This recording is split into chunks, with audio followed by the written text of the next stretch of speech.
நல்லா மொறு மொறுன்னு கிறிஸ்பியாக இந்த சங்கரா மீனையும் இந்த மொரா மீனையும் நல்லா டீப்பாக ஃப்ரை பண்ணி சாப்பிட்டா சும்மா சூப்பராக இருக்குங்க. ரொம்ப நாள் கழிச்சு நம்ம வீட்டில் வந்து பார்த்திங்கன்னா எல்லா டிஷ்ஷையும் ஒன்று ஒன்று எடுத்து நம்ம வந்து சாப்பிட்டாச்சு. இன்றைக்கி என்ன டிஷ் அப்படின்றத பார்க்க போகிறோம். சண்டே டிஷ் வந்து பார்த்திங்கன்னா முட்டை தொக்கு, இது ப்ரான் தொக்கு, அதுக்கப்புறம் மீன் வறுவல். நம்ம நல்லா ரோஸ்ட் பண்ணி நல்லா துவலை ரோஸ்ட் பண்ணி சாப்பிட்டா சும்மா சூப்பராக இருக்கும். அதோட காம்பினேஷன் தண்ணியாக ஒரு சாம்பார் மிளகா கிள்ளி போட்டு ஒரு சாம்பார் வச்சு அந்த மீன் ஃப்ரையும் இந்த எறா தொக்கையும் இந்த முட்டை தொக்கையும் வச்சு அதுக்கப்புறம் ஃபினிஷிங்க்கு லைட்டாக ரசம் நல்லா மல்லி இலையை தூவி விட்டு மிளகு சீரகம் பூண்டு எல்லாத்தையும் போட்டு ரசத்தை உறிஞ்சி சாப்பிட்டோன்னு வச்சுக்கோங்களேன், சும்மா கிளாஸாக இருக்கும். கண்டிப்பாக நம்மளுக்கு ஒன்று மிஸ் ஆகுதுங்க.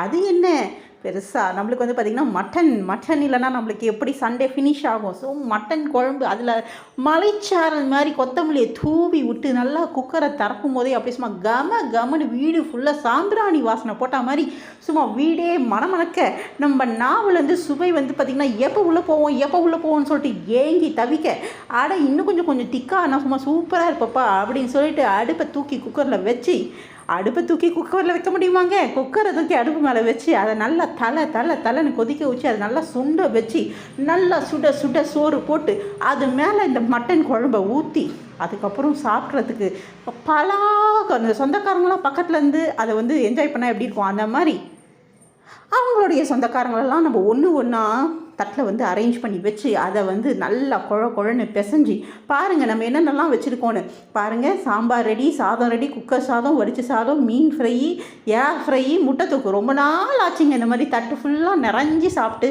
இன்றைக்கி அந்த ஆசையை நம்ம நிறைவேற்றியாச்சுங்க. பாருங்கள், கொதிக்க சாதத்தில் மட்டன் குழம்பை ஊற்றி அதில் பக்கத்தில் இந்த சங்கரா மீனையும் இந்த முறா மீனையும் வச்சு கொஞ்சமாக வந்து முட்டை தொக்கை வச்சு எறா தொக்கை வச்சு சும்மா தலைன்னு நம்ம சாப்பிடும் போது அந்த நாவில் வந்து அப்படியே நாவிக்காமலம் ஃபுல்லாக அப்படியே இதுக்கு தான் நம்ம இவ்வளோ நாள் நம்ம வெயிட் பண்ணோம். இந்த சண்டே எப்போ வரும் இதோ வந்துடுச்சு, இதோ சாப்பிட்டுட்டோன்ற மாதிரி சும்மா சூப்பராக ஃபினிஷ் ஆச்சுங்க.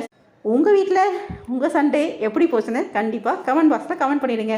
இந்த சண்டே போலியாக இருந்ததுங்க. எல்லா டிஷ்ஷும் ஒரு கைவண்ணம் பார்த்து அப்பா ஒரு குட்டி தூக்கம் போட்டால் சும்மா சூப்பராக இருக்குமே அப்படின்ற மாதிரி இருந்தது. நான் கொஞ்சம் தூங்க போகிறேன். பாய், நெக்ஸ்ட் வீடியோவில் பார்க்கலாம். தேங்க்யூ ஃபார் வாட்சிங். Keep supporting our channel. Arun Sharmi.